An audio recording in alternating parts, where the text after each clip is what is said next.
80 రోజుల్లో 120 మంది ఎన్కౌంటర్. మీరు వింటుంది నిజమే. మావోయిస్టులు 80 రోజుల్లోనే 120 మంది మరణించారు. జనవరిలో 48 మంది, ఫిబ్రవరిలో 40 మంది, తాజాగా గురువారం 30 మంది, అంతకుముందు 2. దండకారణ్యంలో ఈ ఏడాది జరిగిన ఎన్కౌంటర్లలో మరణించిన మావోయిస్టుల లెక్క ఇది. వారి ఆయువు పట్టుపై సాయుధ బలగాలు గురి చూసి కొడుతుండడంతో మావోయిస్టు శ్రేణులు అల్లాడుతున్నాయి. 2026 మార్చి నాటికి దేశంలో మావోయిస్టు లేకుండా చేయడమే లక్ష్యమని కేంద్రం ప్రకటించిన నేపథ్యంలో ఆపరేషన్ కగార్ పేరుతో గత ఏడాది నుంచి మావోయిస్టుల ఏరువేత ఊపందుకుంది. మావోయిస్టులకు ఇన్నాళ్ళు కీలక స్థావరాలుగా నిలిచిన అబూజ్మఠ్ అడవుల్లో భద్రతా దళాలు చొచ్చుకెళ్లడంతో తరచూ ఎన్కౌంటర్లు జరుగుతున్నాయి.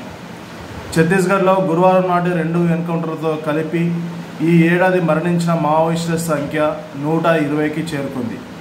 కేవలం 80 రోజుల్లోనే ఇంతమంది మరణించడం బలగాలు నిర్వహిస్తున్న ఆపరేషన్ల యొక్క తీవ్రతకు అద్దం పడుతుంది. 25 ఏళ్లలో గత ఏడాది ఎక్కువ ఎన్కౌంటర్లు కూడా జరిగాయి. ఛత్తీస్గఢ్ పోలీస్ ప్రత్యేక బలగాలతో కలిపి 2024 నిర్వహించిన ఆపరేషన్లో అత్యధికంగా 235 మంది మావోయిస్టులు మరణించారు. అంతకుముందు 2009లో 154 మంది, 2016లో 135 మంది, 2018లో 132, 2006లో 117 మంది మావోయిస్టులు ఎన్కౌంటర్లో మృత్యువాత పడ్డారు. కానీ అత్యధికంగా 2024లోనే 230 మంది మావోయిస్టులు చనిపోయారు.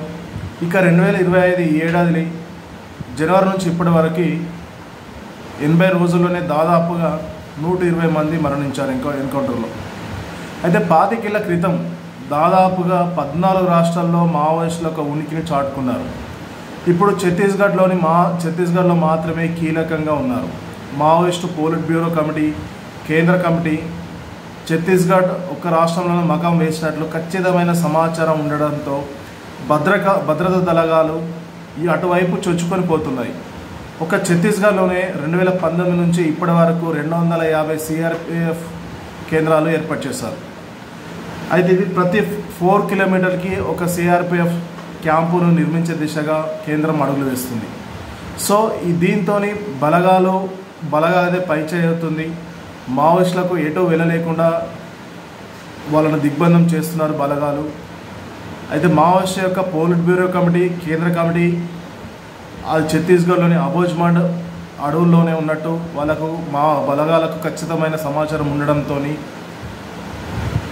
ఈ పోలీస్ బలగాలు, డిఐజీ బలగాలు, డిఆర్జీ బలగాలు, ఆర్మీ ఇవి ఒక ఆయుధాలతోనే కాకుండా డ్రోన్ల సహాయంతో కూడా వాళ్ళ ఖచ్చితమైన సమాచారాన్ని తెలుసుకుంటున్నాయి.